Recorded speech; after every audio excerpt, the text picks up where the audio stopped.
It's time now for the Tom Lacey Sports Show on Hometown Radio, WIRY. Here's your host, Tom Lacey. Just want to say good morning on this beautiful, kind of cold Saturday. It's, it's going to be nice out, no snow. But I have an unbelievable guest here today, and his name is Clyde Rabideau, former mayor of Plattsburgh, and I think arguably one of the best mayors we've ever had. He accomplished so much, and the second best mayor is, in my opinion, was the guy that beat him in one of the elections is Dan Stewart, and I'm hoping Dan calls in because we could have fun with that. But Clyde has so many accomplishments, not just as a mayor but also as an athlete. And I'll get to those. But first of all, I just want to say a couple things concerning the show. It seems my listenership has dropped a bit, and I'll take any suggestions or criticism to make it number one again. And I plan to have local college athletes on my show because they are home on vacation. So any critiques I can handle. I want it to be number one again. And we'll go from there. And the one thing I want to say is the local game, a basketball game, the Beekmantown girls finally beat NCCS. I think it was 12 years. So I think that's a very nice accomplishment. Okay, and before I get to Mayor Clyde Rabideau, and I'm going to call him mayor, I'm going to talk about some of his accolades first, and then we'll get to it. He lettered in 5 sports at Saranac: football, wrestling, lacrosse even, 1976, lacrosse, baseball, and track. He's a 3-time sectional wrestling champion and one of only 2 wrestlers in Section 7 history to twice win the Outstanding Wrestler Award at a tournament, sharing it with other 2-time winner Jim Prue. That was 1974. Okay, Saranac Central's first All-State in any sport, 1974, and that was wrestling. New York State Freestyle Championship runner-up. Saranac Central's first medal winner in any sport, and that was 1974. Also, Saranac's first NCAA Division I athlete. He went to West Point, and we'll talk about that too. He got a varsity letter there. He was on the Army wrestling team. And a sophomore starter for league champion Saranac lacrosse team at attack position. I don't know much about lacrosse, but that sounds like a very nice accomplishment. All-Conference Champlain Valley League middle guard and wiry all-conference. He captained the Clarkson wrestling team as well.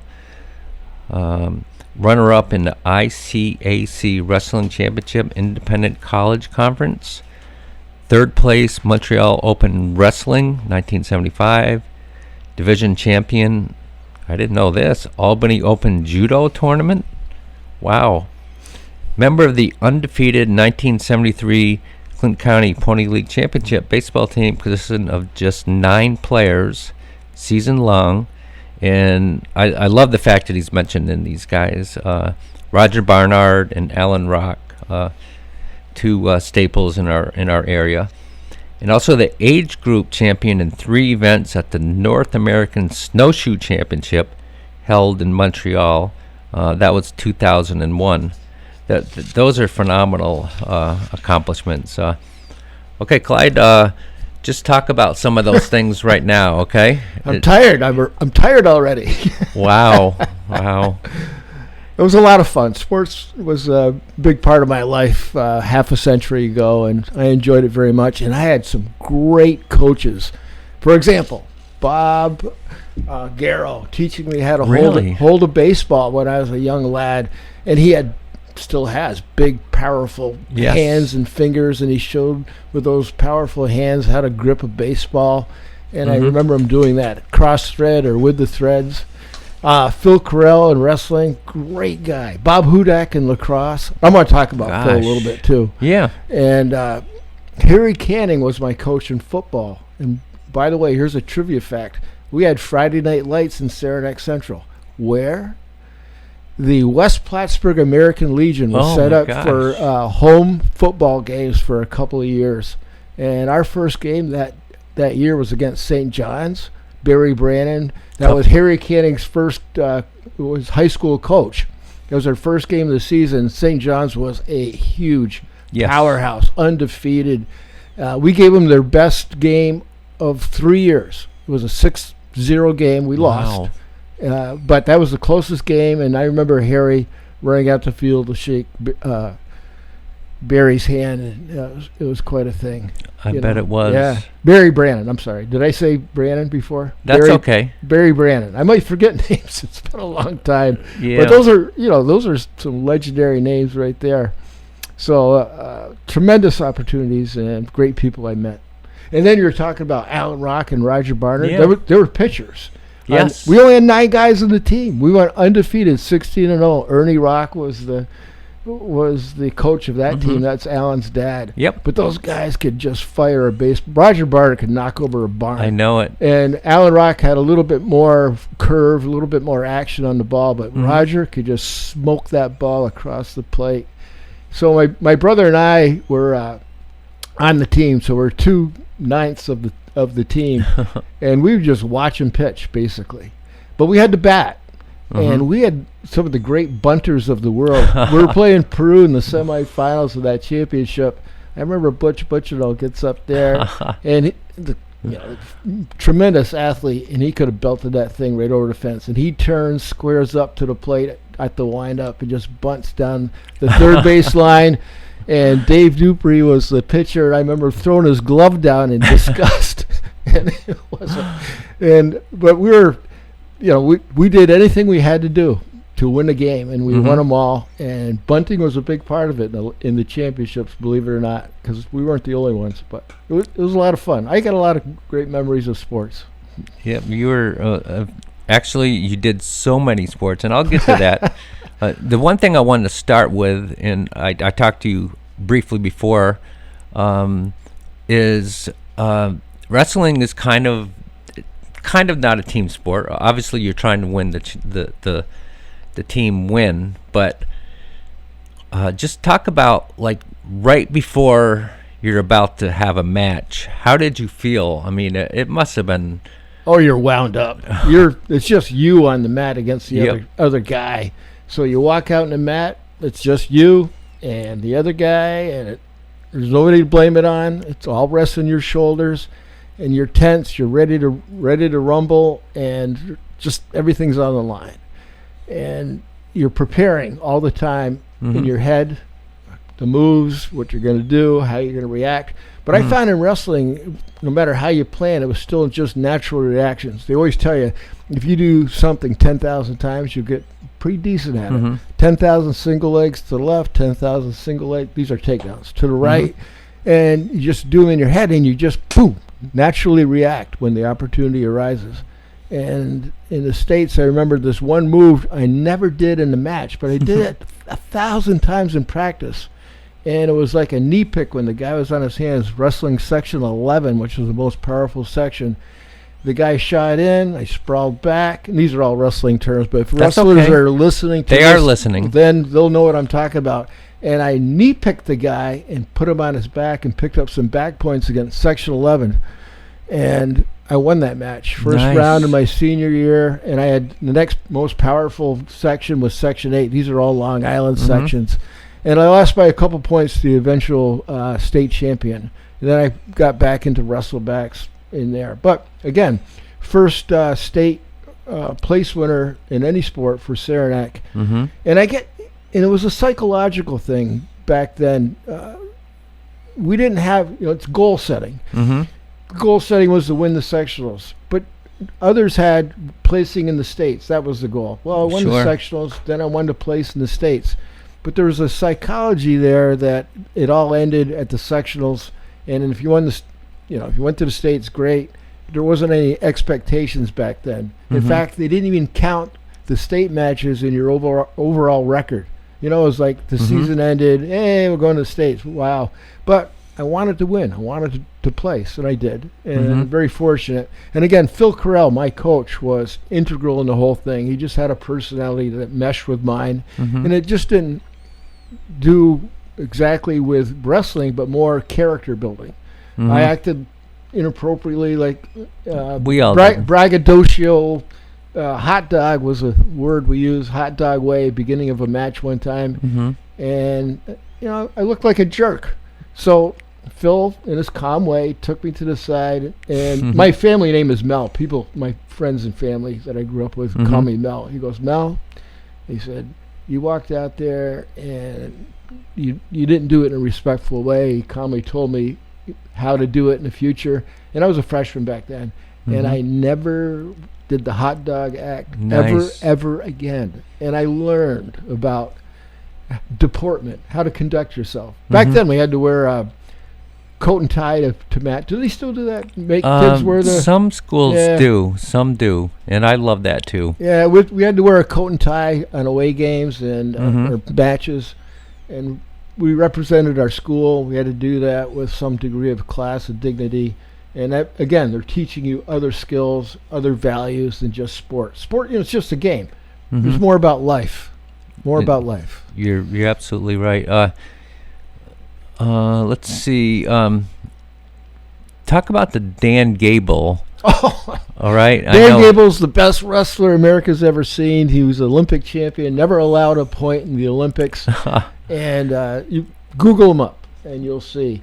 Well, in 1976, we had the Olympics here in Montreal. When I say here, it's only an hour away. Yep. But the staging point for the Olympics was Plattsburgh, New York. So we had world-class athletes, one of whom was Dan Gable. And I said, Dan Gable's coming to my town. I'm wrestling this guy. So I went to their practice. It was at the PHS gym, by the way. Wow. Yeah. And I walked in there, and he was on the mat. I don't know.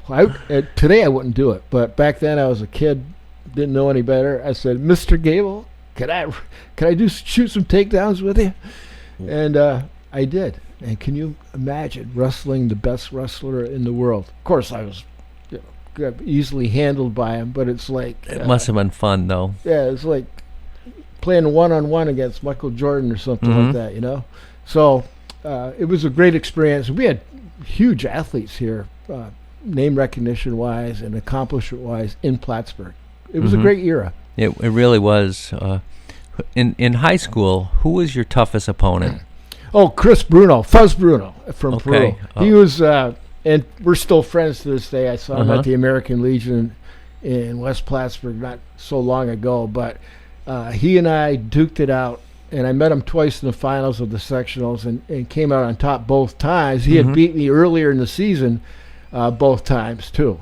And but it was a lot of respect between us. It was pretty evenly matched. His brother went on to become the first state champion in the Section 7, Craig. Yep. And but Fuzz was a fierce rival, but we're... still good friends. We'd die for each other today. Yeah. Yep. Isn't it something, though, that whatever sport you play, you have a connection for the rest of your life, with the wrestlers or whatever sport, and that's what I like, hearing from yourself, and it's like a fraternity. Somewhat. There's a tight bond. Yes. It's a tremendous bond, and when you're like, we had our 50th high school reunion for Saranac. And a few of the wrestlers were there. Some of the football players were there. Tommy Sorrell, Mark Allen, some of the football players, Dave Goslin, Corky Newell. I can just remember huddling up with those guys. And I played middle guard, and when you play middle guard on defense, you had to call the huddle. So you run out to where your huddle is, you raise your arms back to the ball, and you yell out, huddle, and everybody huddles around you. And I remember those guys leaning in, and the plays would be called and what we'd have to do for defense and everything. So, but it was fun. It was a lot of fun, a lot of great memories. Tell me about your local inspirations in your life. Who are, just name two people if you can, or maybe one, local inspirations. Well, I mentioned Bob Garrow. Okay. Yep. He's an inspiration in many sports. Oh, but yeah. Just a dignified guy that Class act. you want to emulate. Bob Hudak I mentioned too. Mhm. Who's another guy, and he lives in Saranac Lake, and we talk regularly. He's a tremendous guy.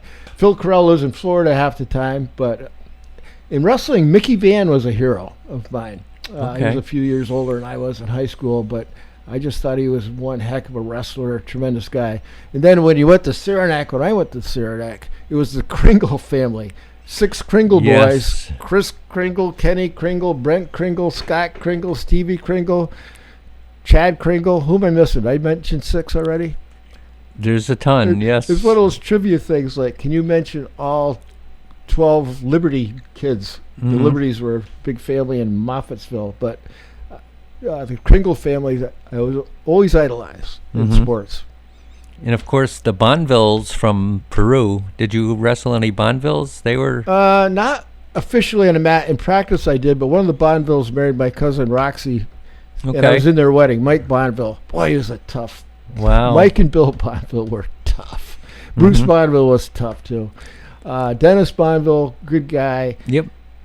I'm probably missing a bunch of Bonvilles, but anyway. Don't worry The about it. Bonvilles and the Rabideaus got intermarried, so we're all family. La famille. Who are some of your? Well, we just went over that. I was going to say some of your best friends from high school, and you're still. It sounds like you are all still very close. But what made you want to comment on that real quick, or? Yeah, sure. On what? Friendships? Yeah. or- Who is probably your best friend in high school? That's a What? tough one. Well, Jimmy Sullivan was a good. He was Oh, our, yes. Yeah, he was our quarterback. He was a great friend. Dave Goslin's Mm-hmm. great friend. And then they all played basketball and everything, and I was on wrestling. It was like basketball was huge in Saranac. Oh, But yeah. they had the best teams ever. Yep. That was Coach Morristown, and he coached in track directly. Yep. And believe it or not, when I was in junior high school, he wanted me to be a referee. So I did, every noon he taught me how to be a referee. And then when they had tryouts at the high school level, I was in 7th and 8th grade. They brought me over to the high school with a guy named Danny Allen, Mm-hmm. and we refereed the tryout games for Motown, Coach Morristown. Okay. Yeah. I love Morristown. If I ever played basketball, he was an All-American. I know it. D2, Springfield College. And we had lunch. We used to have lunch with all the old coaches in Saranac Lake. And, I said, Mo, I know you're an All-American D2 at Springfield. He said, he goes, what happened? He goes, well, I broke my leg when I was a sophomore, and I didn't do so well after that. I Mm-hmm. said, well, when did you become All-American? He goes, when I was a freshman. I Gosh. go, what? I go, how the heck did he do Yeah. that, And I guess the leg break really set him back a little bit. Yeah. But he was quiet. And the one time he got upset, he took that basketball, he winged it across the gymnasium, and it bounced off the far wall. Mm-hmm. And that was it. Didn't say a word, just flung that basketball. Wham! I guess he didn't have to say much. Yeah. And you know what? People don't realize how great of a coach he was. Oh, He great. really he was. People don't realize it, and he's one of the best. Him and Ray Holmes were two of the best coaches ever in our area, in my opinion. Did you try basketball? How were you in basketball? Well, at the time I was 4'11". Basketball was huge in Saranac. I know. We had the Ryan boys and Butch and Alan Rock and Steve Parker. Stevie Parker. We had. I mean, they didn't have state playoffs then. These guys would have been state champions. Yes. They went across the lake and beat Burlington. So there was a heavy competition, but I was just a natural wrestler. Mhm. And my coach, Phil Carell, goes, we try out for basketball. I was like the 15th guy in 7th grade on if I would have joined the basketball team. So Phil Carell goes, You can be the manager of our wrestling team, or you can be the 15th guy on the basketball team. So I was the manager of the wrestling team. I wrestled every practice as a 7th grader, traveled with the team, and I just loved the sport. And I was really good at it in 7th and 8th grade. Back then, you couldn't go to varsity or anything. So I was ready to rumble when I was a freshman as a wrestler. And I traveled all over the country wrestling and wrestled some of the best wrestlers there ever was. Dan Gable, Wade Chalice I wrestled. Gosh. There's a story. New York Athletic Club. But I shot in for a takedown, and he took his knee and hit me right smack in the face as I'm shooting a single leg takedown. So I saw stars. But I lifted his leg up in the air, and he did what they call a spladle. And took me down, pinned me. It was just one of those things. But Wade Chalice, look him up. I will. He's great. I mean, I just wrestled some of the best people in the world. You know what I did last night, just to prepare for this interview? I watched a movie called Vision Quest. Oh, yeah. That is such a great movie. I mean, for wrestling, not just wrestling, but it really was something. Well, the thing about wrestling that people don't understand, not only is it an excruciating sport, you got to cut weight. I'd lose 20, 30 pounds when I was in high school.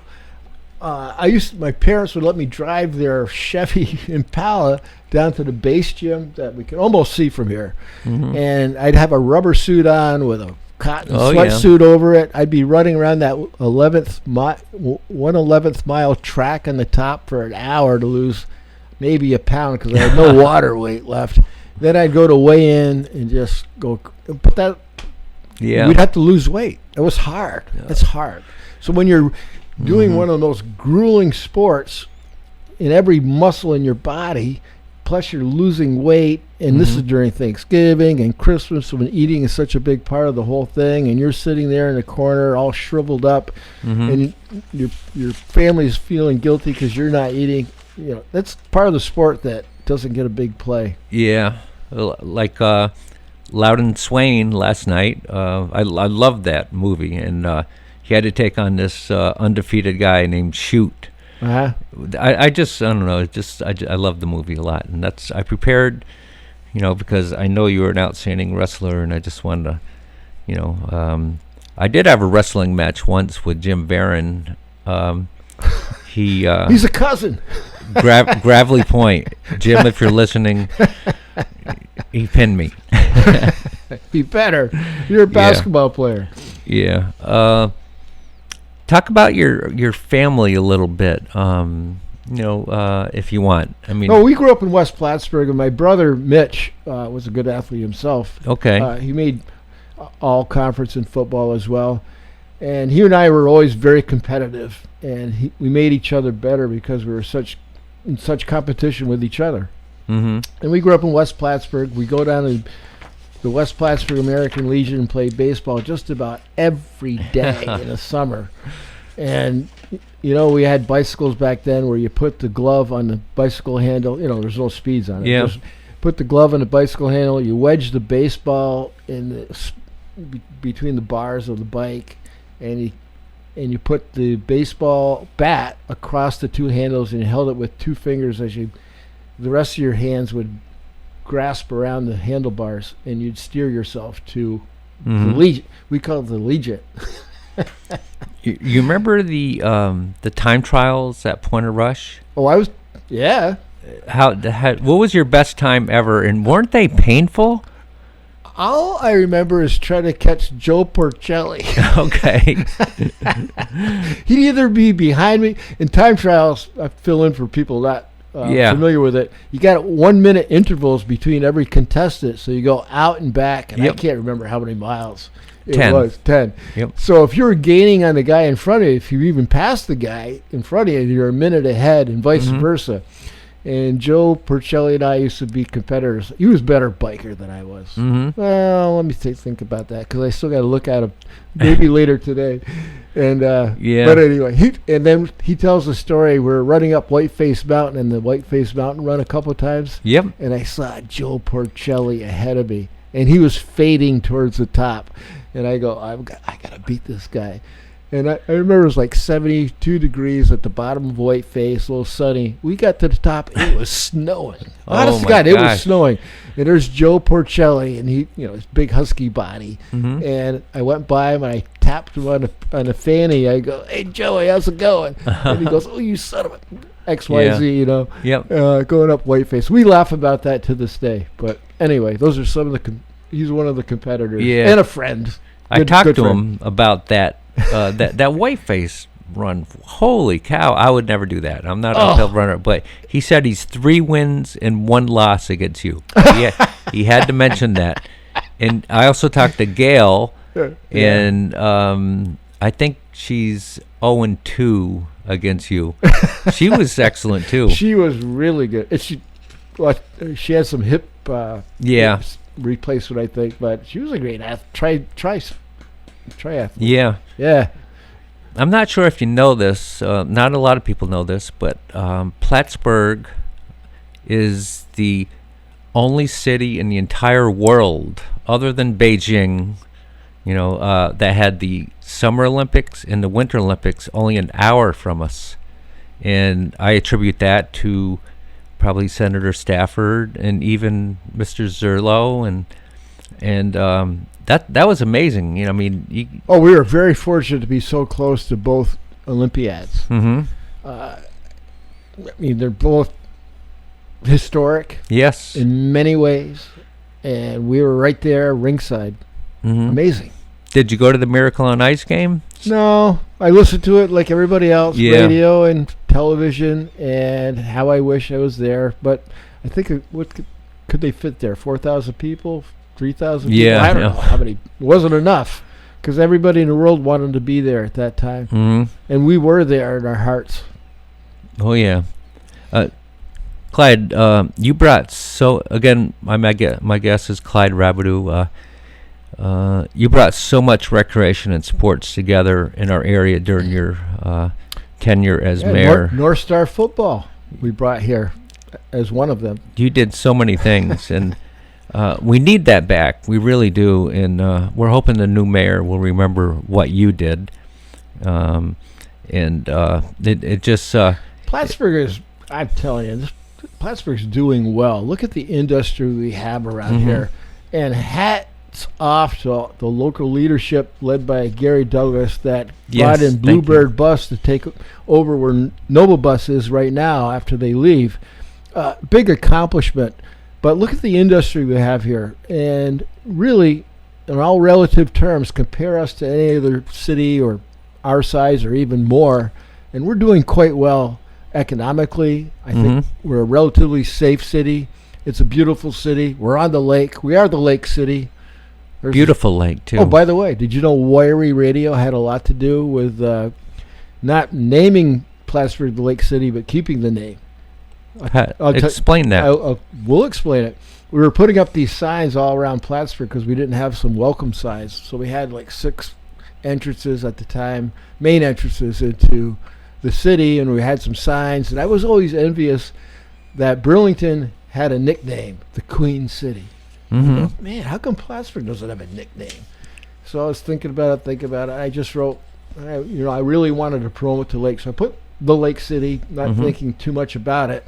And the signs came in, we put them up, and oh my Lord, everybody was complaining about the name. And I love it. Yeah, well, now you love it. So I was taking a lot of heat. So I call up Gordy Little, who's DJing in the morning and doing the weather reports. I said, Gordy, would you do me a favor? I'm taking a lot of heat about this Lake City. I said, when you give the temperature, could you slip in every now and then?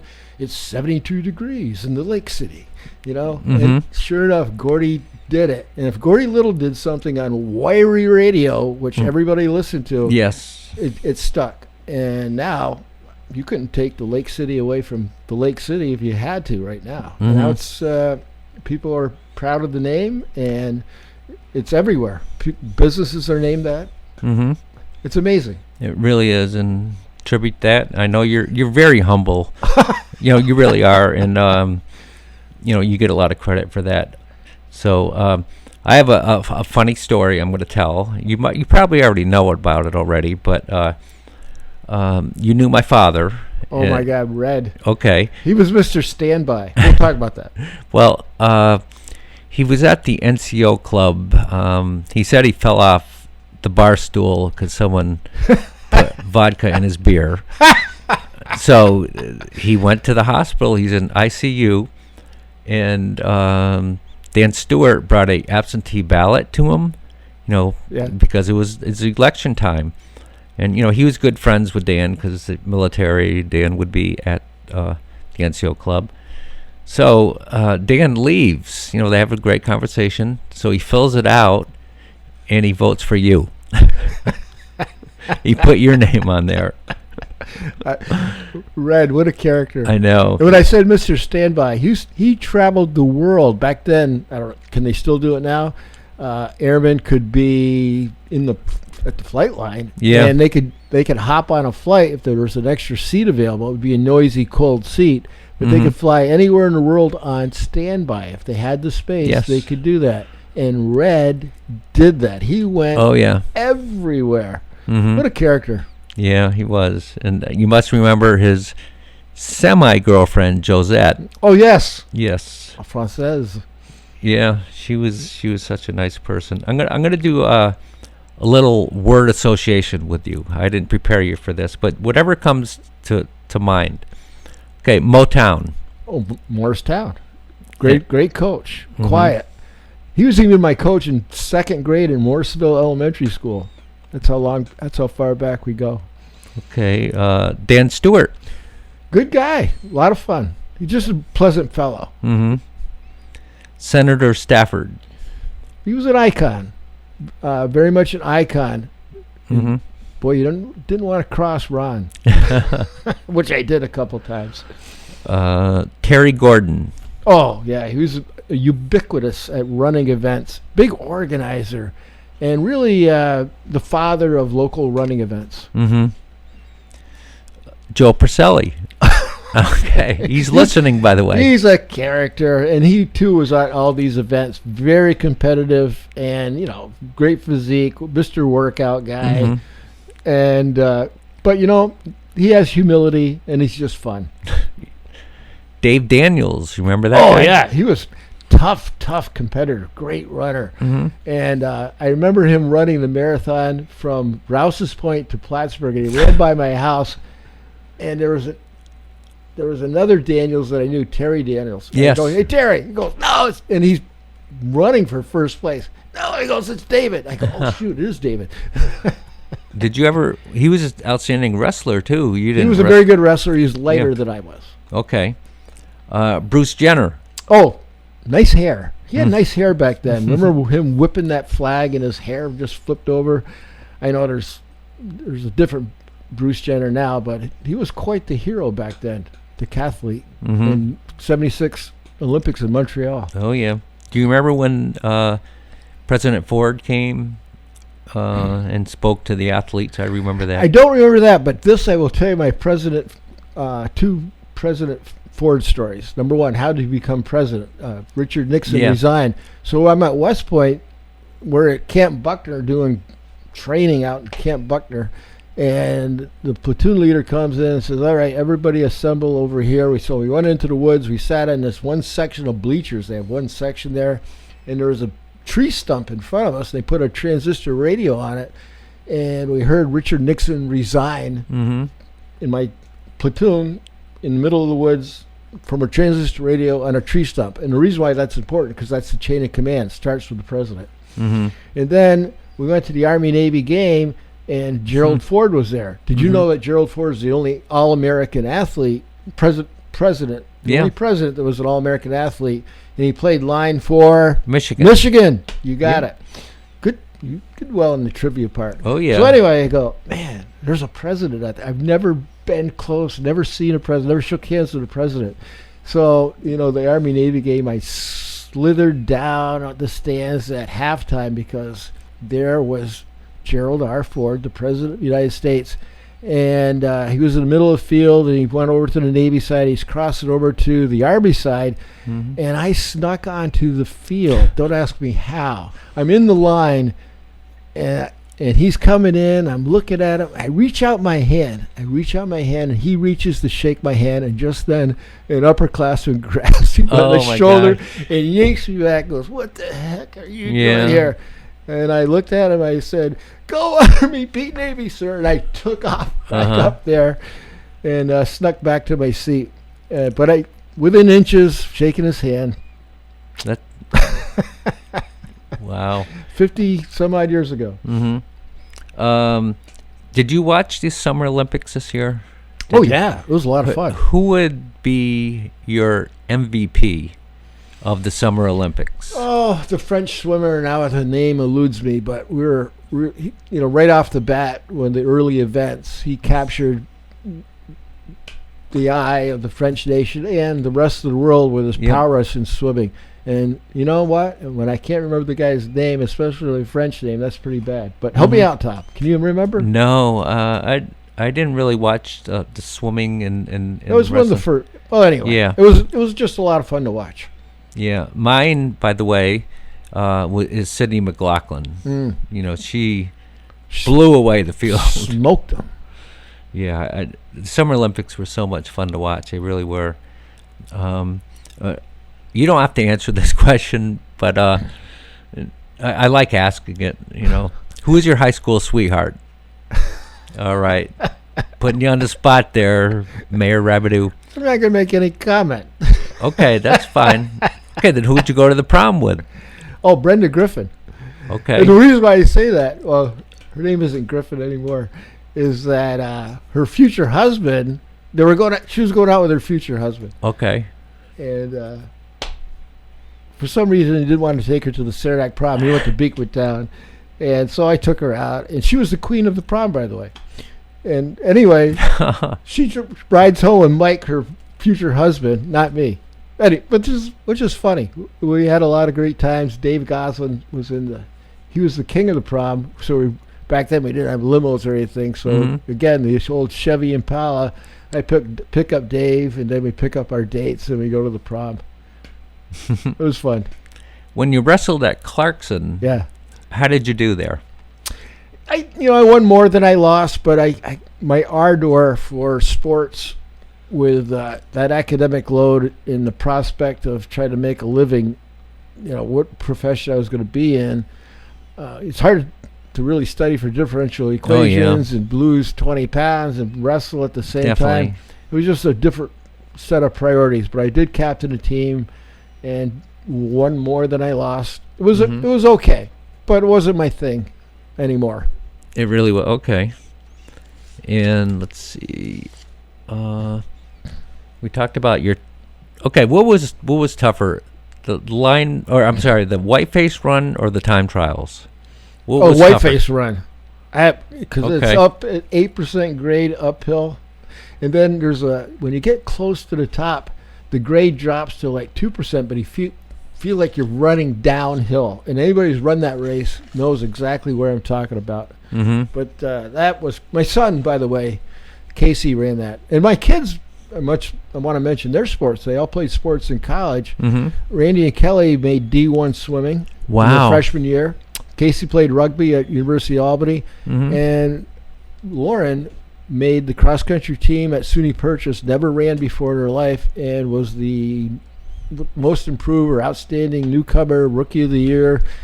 She did very well. She was the number 2 runner at SUNY Purchase. I'm very proud of her for doing that. But the kids all did well in college. They're all very athletic. And now I got a granddaughter in 8th grade that swims varsity for PHS, just like her mom did. And she was a sectional champion on relay team this year. So she's carrying on the Rabideau swimming tradition. I'm not much of a swimmer. Look at my physique. Look at my height. But my grandchildren will follow suit with their mothers. Okay. One more word association, Pat Goodell. Oh, great.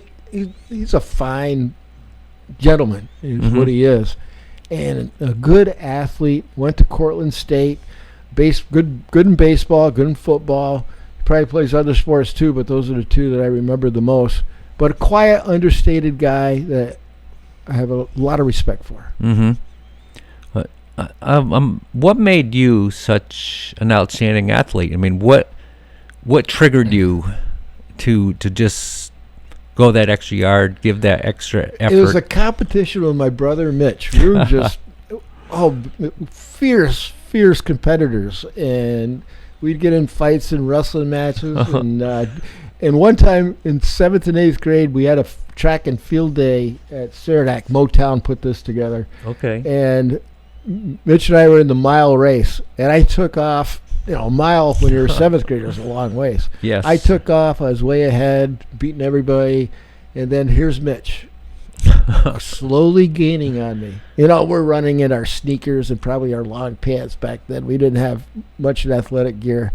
And we're going 4 laps around the high school field. It's still there to this day. Mm-hmm. And all of a sudden, the crowd there starts murmuring. I'm going, what's going on? It's the last lap. Mitch is catching up. And I could feel him. He's breathing down my neck. And we're making that last turn around the track, heading towards the finish line. Here comes Mitch. Here comes Mitch. He's right on my side. We both lean in, and Mo called it a tie. I think Mitch beat me, though. I think he did. I will never know for sure to this day, but I just have a feeling he did. But we both leaned, and after like a 7-minute mile in 7th grade, that's amazing. It was tough, but we were competitors, so I think that's what it did. Yeah. And, are you guys still close? Yeah. We had breakfast together in Upper J. There's this. Yeah. Mitch is a big breakfast guy, so he invited me to breakfast with my mom out there, and we had breakfast a couple weeks ago. Mm-hmm. Other things that you did are snowshoeing.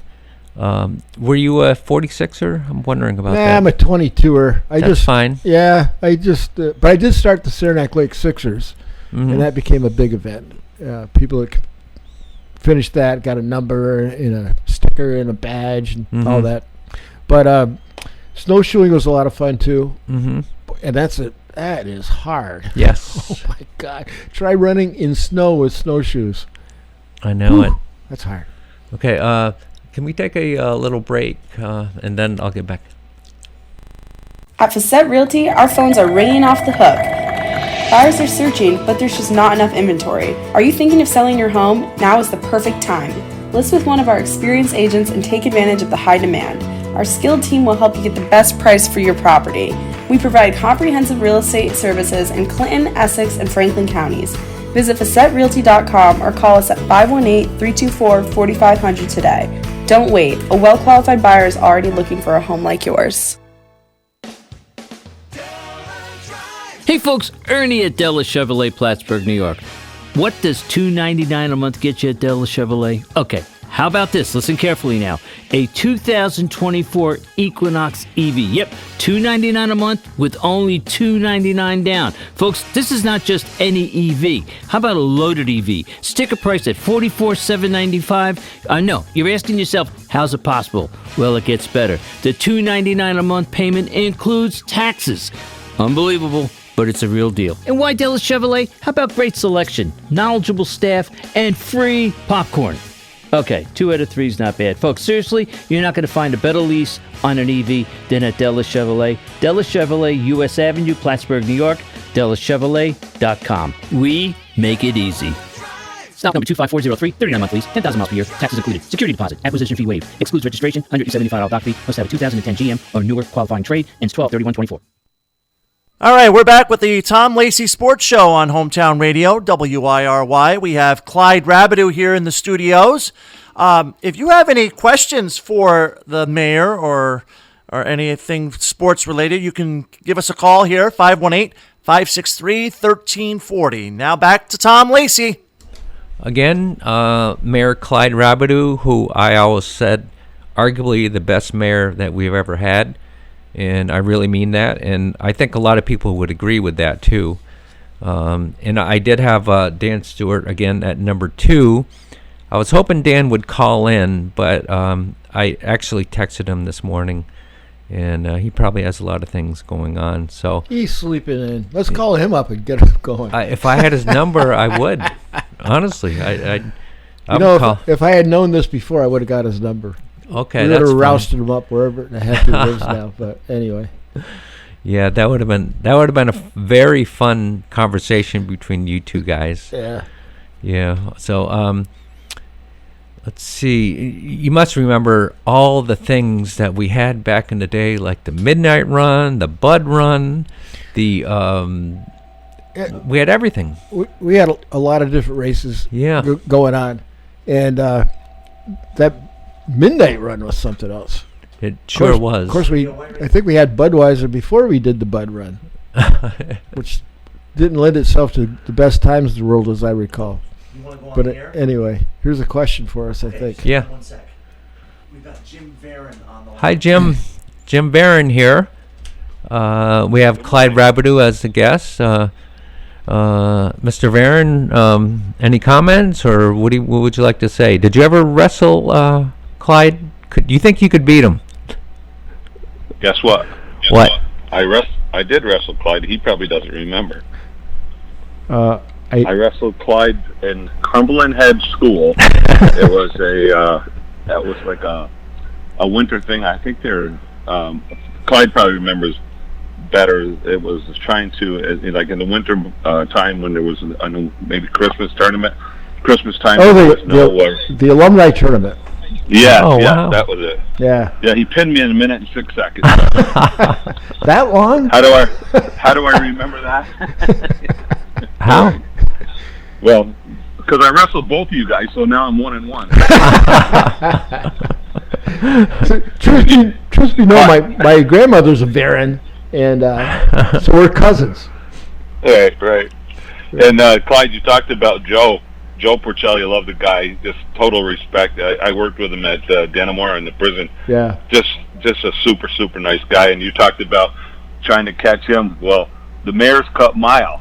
You remember the Mayor's Cup Mile? Oh, yes. I remember yeah, well, that. my goal was to try to beat you. And I think you ran a 440 and I ran a 444. And I couldn't catch it. I was reaching every stride, and I think I took 8th place or something like that overall. Some guy from Plattsburgh State dusted us off. Oh, yeah. No, I did run a sub 5-minute mile. Unbelievable. Yes. Yeah, And, he was good. And Jim, I remember Jim coming in behind me, close behind, and I can't remember who was in front of us either, because I was killing myself just to stay ahead of these guys. Plus, there was a lot of crowd there, and I think I was mayor at the time. I didn't want to. Yeah, you were, because I got another little story about that. Go ahead. Okay, but I just wanted to mention you talked about Fuzzy Chris Bruno. Yeah. Great guy. Well, Keith Bruno was my nemesis as in sectionals. He prevented me from going any farther. Great wrestler as well, the Bruno family, as you said. Yeah, Keith wrestled for St. Lawrence after. Now he's a judge. Yeah. And Right. help me out with the twins. I got Craig and I'm missing one name. Craig? With what? Yeah, I think Craig is the. Craig's brother's name is starts with K. Yeah, Oh my gosh. Craig, Chris, Kevin, and Scott. Yeah, right. Now you tell Maybe it was Kevin Bruno. I don't know. I can't. It was. It's Craig and Kevin. I'll hear about it from Fuzz as soon as I get off this show here. But Fuzzy's he's the best. He's the best. Well, but anyways, Clyde, I wanted to test your memory that after that Mayor's Cup Mile, that particular race we were just referring to, you remember you had to go inside of the city hall to get the awards, the medals and all? vaguely. Well, you forgot your keys, and they were back up.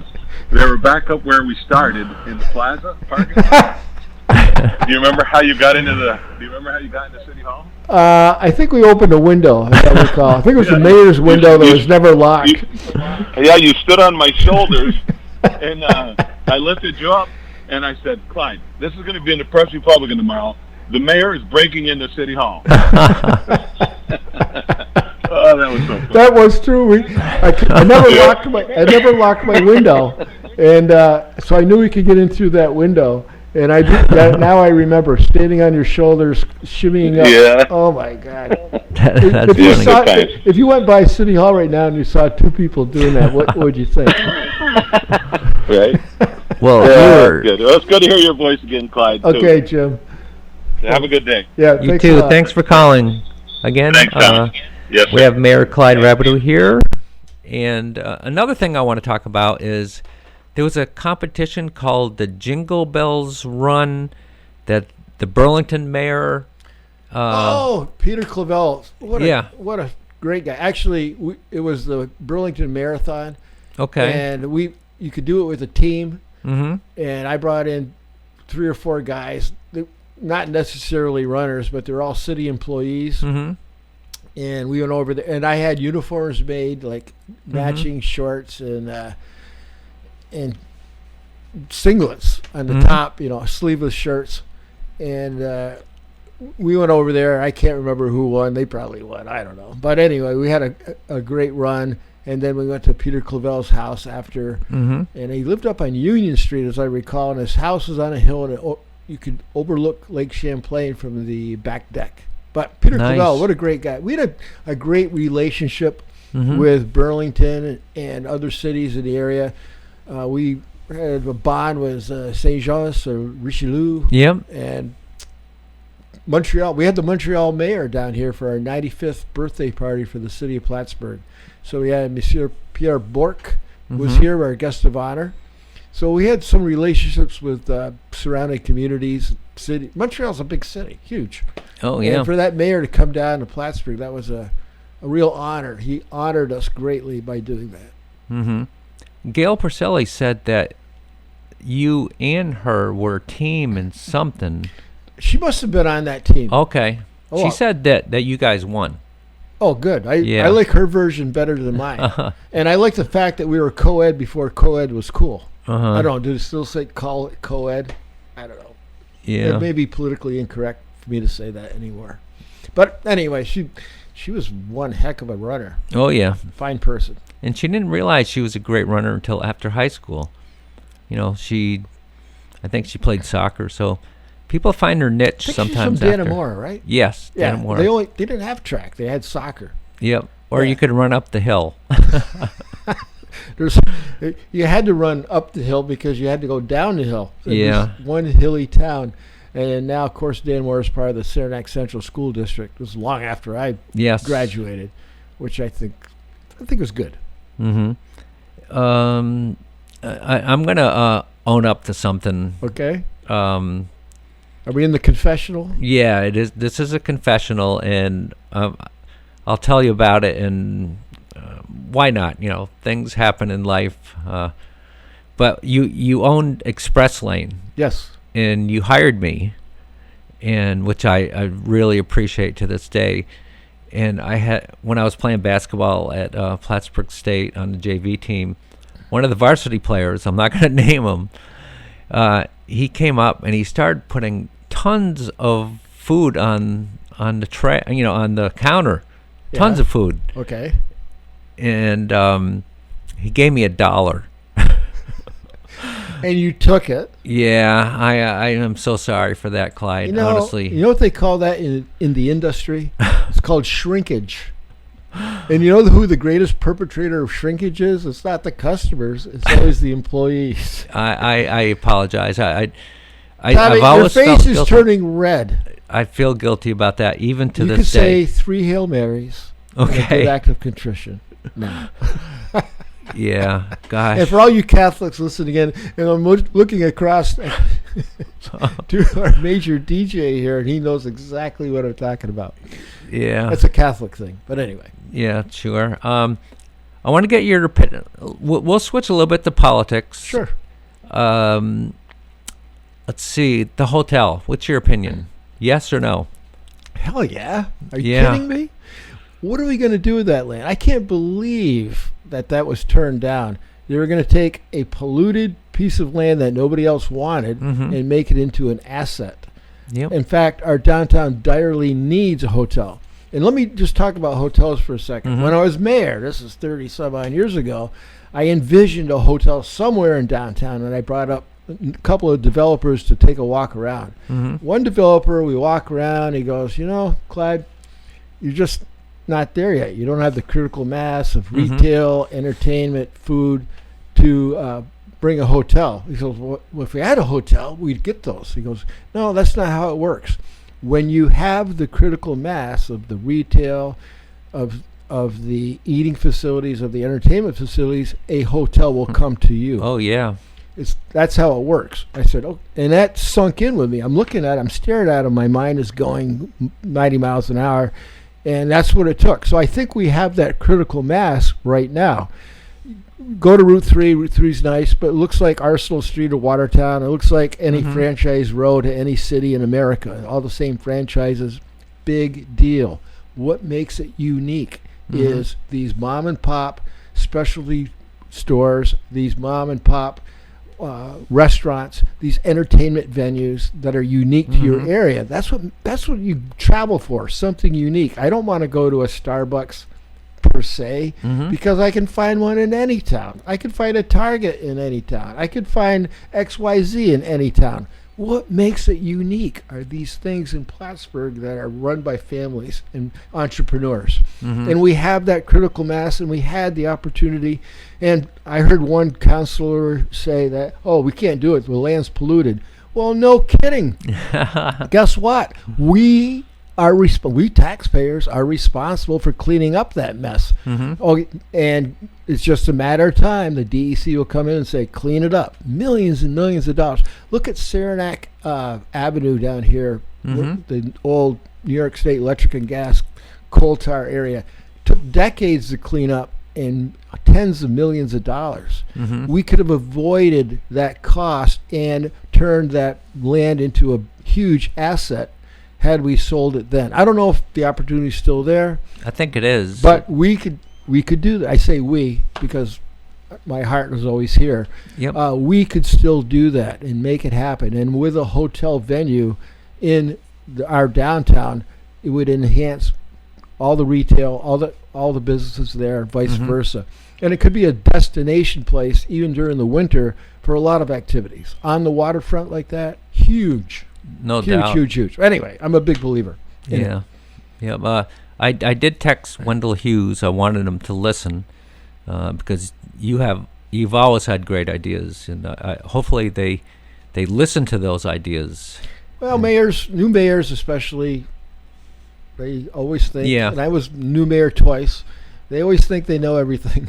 Yeah. They got their own ideas they want to try out, and let's give everybody a chance and a shot to do that. No doubt. And hopefully that'll happen for the betterment of the city of Plattsburgh, the Lake City. Hopefully that'll happen. Because I think it's a special, special place. And, I'm really looking is. In our backyard, we've got this new battlefield war memorial site that is unique because we are unique in Plattsburgh for the fierce battles that were fought here in the War of 1812 especially.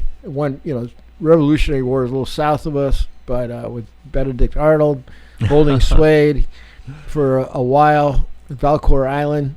But a lot of history here, and we're appreciating the fact that we are integral to the part of it. I watched a show on Netflix about the great battles of the War of 1812, and they finished up with the Battle of New Orleans, which happened after the peace treaty, by the way. It didn't make a difference as far as the war went. And they neglected to talk about Plattsburgh, which was vital to that peace treaty happening in the Treaty of Ghent. And it happened right here in our shores, and Americans with a light force numerically fended off the most powerful navy the world had ever seen until then, the British Navy on Lake Champlain. And we weren't mentioned. Let's not let that ever happen again, because it was the Battle of Plattsburgh that turned the tide and made the treaty happen. Without a Amen. doubt. Hallelujah. I just get wound up about things like this. I love going to the Kent DeLord House too, and yeah, they have so much history there, and they tell you a lot about it. And there's so much history here in the lake and everything. Let's not forget about the military presence that was here. Course. That brought your family here. Yes. And brought Dan Stewart here, brought so many, Herb Carpenter, chief of police, and a great friend of mine to this day, and an entrepreneur. It brought so many tremendous people to Plattsburgh. Yes. What an asset. And we lost that asset. And we lost the diversity that it brought. And we can never bring back so much diversity that the military brought to Plattsburgh. Friends to this day and families to this day that remain in Plattsburgh, brought here by the United States Air Force. And I remember the general of the Air Force just before the BRAC, it was the Base Realignment yeah. and Closure Commission, happened. And he said, Mayor, you're going to be walking in tall clover here. I go, what? He goes, because they're going to bring a division here, 10,000 people, 10,000 service people with their families. That's like Watertown size. Yes. Now, Camp Drum size. It was going to happen here in Plattsburgh, and the place would have went crazy. However, it didn't happen, and now we have a diverse industrial base here. Everything happens for, God has a plan. Everything happens for a reason, and Plattsburgh is today because of that. That excellent point too. Let's see I don't know if you remember the Lake Placid half marathon. Oh, I've raced in that. I want to talk to you about that one real quick. Neil Facette, as you know, is one of my best friends, and he tells me, he goes, Clyde said he's gonna kick your butt in the Lake Placid half marathon. You know, he was instigating. That's what he does. Because I don't talk like that. I know. I but don't. I believed him though. So I don't know if you remember, but for 11 miles, I was right behind you. I mean, like a couple steps, and you'd look and see who it was, and I'd go on the other side. And at mile, I think 12, I passed you, and you had some words for me, which I'm not going to tell you what it was. But I trained so hard for that. That's why, I was doing mile repeats and. Well, that's because of Facette. I had nothing to do with it. Oh yeah, yep. Neil's such a great guy. So who finished ahead? I beat you, by the way. Oh my God. Yes, I did. Only because I trained really hard. You know those really 3 Hail hard. Marys that I doled out? 4 Heart Fathers as well. I'm adding those on. Wow. So you did, huh? Yeah, We did. that's the only time. Well, Dylan. that's okay. That's all right. But you did everything. Every single sport around here, and Oh, it was crazy. Not and so crazy anymore, but were you part of having the bike path? I mean. oh yeah. Oh, that's another good story. Yeah. Rosie Schoonmaker comes in and goes, "Oh, we can do this grant thing and blah blah blah, but we're way behind the 8 ball. We don't have time to go get an engineer." And I said, "Well, bring down." Back then it was blueprints. I said, "Bring down the plan." So they laid out these blueprints. We had a huge conference table back then, so they laid them all out. And I said, "Well, bring down some magic markers and some highlighters. And do you have any stencils?" So I drew with a magic marker the bike path. And with these stencils, I put down, here would be a workout spot, here would be a view spot. Sailor Beach, there's a beach. Yes. There's a view shed here, blah, blah, blah. Like we used to have to pay $100,000 or more back then to consultants to tell us all the obvious stuff. So she rolls it up, sends it to the state, and sure enough, we got the grant. Isn't that amazing? Well, that's because of you. Same There's thing. Mr. Humble. He won't even admit that. So here's the farmers market building was the same thing. She comes in and goes, "Oh, there's this grant we can get, but we don't." And I said, I do this for a living. So I drew the plan for the farmers market. I mean, it's not that big, but I drew the cupolas. And I had these little fancy flags on the top. I don't know if they still have the flags anymore. And we sent that in. That was approved. I think it was $300,000-$400,000 back then. It was built. And the only regret I had is I really wanted it up on the Durkee Street side. Okay. Because it would have been more visible. But then we got a lot of complaints about the parking, so we had to shove it down towards the lakeside, Yes. which is not so visible. So there's a lot of stories, and there's usually a lot of thinking that goes into how things happen in communities. But the Riverwalk, I walked that this fall all the way up as far as I could go, and that is amazing. And here's one thing I would do if I were the new mayor.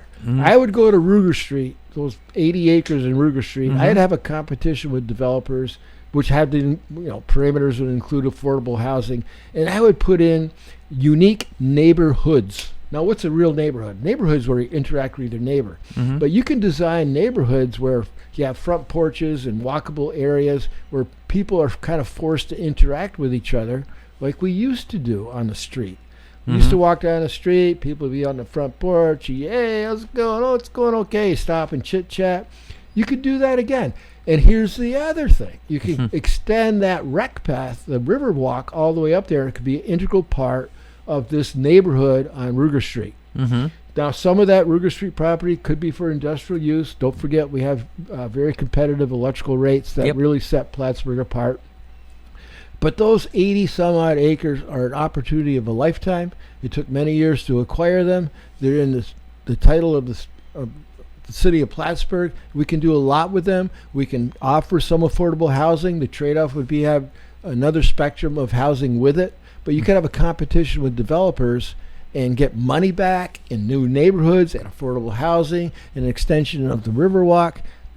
The sky is the limit, ladies and gentlemen of the Lake City. Let's go do it. It's amazing. I think a lot of people that are listening, they're a little reluctant sometimes to call in. They don't want to hear their voice. But I'm going to say this. I want you running for mayor. I know you're retired after the next. Here's the difference now. Okay. We didn't have social media back then. Social media is vicious. Oh my God. Yeah. I read, this Plattsburgh street team thing. Boy, it's hard to get a nice comment. I know. I was like, boy, I'm afraid to read them anymore. But if people could look for the positive of things and give positive responses, it would be a lot better. But that's not human nature, I guess. And the introduction of social media to the experience of being in local politics is really daunting. And sometimes it's good, sometimes it's not so good. It can be productive, sometimes it's destructive. But I just throw that out there, that's a nuance, if you will, for politicians these days that is a reality that's very challenging sometimes. Would you ever consider wanting to be mayor of Plattsburgh? I'd love to be mayor for about a year. It would just be so much fun. Get these, I'm telling you, get that Ruger Street thing going. Get that hotel downtown. Let's get cracking. Let's do it. Rome, New York. Yes. Rome, New York has two taxing jurisdictions, the inner and the outer. Kind of started out like Plattsburgh did. You had the town of Rome and the city of Rome, and they integrated. And where all you get all your basic core city services, it would be the inner one, and then on the outer one would be otherwise. So there's, think big. Obviously, the city beach, it's improved a lot. They're getting a lot of people. Any ideas there? My idea is to let those berms grow in with that unique plant source that Mr. Ledoux talks about. Yeah. And let the city beach be the city beach. A lot of mayors 20 mayors have tried. 20 mayors have never made it happen. But you know what? I think it's just a great place, just the way it is. I brought my kids there this year, my grandchildren, I should say, to the city beach this year. I was a lifeguard there, by the way, in the 70s. Okay. And I just 1 mile of sand beach overlooking that bay. It's gorgeous. It sure is. Let's just enjoy it. It doesn't have to be this, that, or the other. It can be nice, just the way it is. No doubt about it. I love Lake Champlain. And if you want to really attract crowds and have that synergy, bring them downtown. Find a place downtown to develop and put a baseball stadium or a rugby field. Yep. Let's have that synergy in our downtown so everybody can benefit. And let's just say you had a semi-pro or minor league baseball team downtown. It'd bring crowds in. We'd find a winter usage for it. What if we had indoor soccer downtown? That would be a year-round asset. And people would find places to stay for tournaments, go out and eat, for restaurants, go shopping. Let's look and focus in on the central core of things where we can have synergy. Synergy is a fancy word where we have interaction that profits everybody, and especially the taxpayer, because we know that local taxes are a burden and part of the cost of living. You want affordable housing? Bring down your local taxes. Real quickly before we end, when I did the New York City Marathon November 4th, I remember one comment someone said, "Nice job, Grandpa." That for some that was in Central Park. That bothered me for some reason. I think you should take pride in that and say, you know what? When you're my age, bucko, let's see you do a marathon.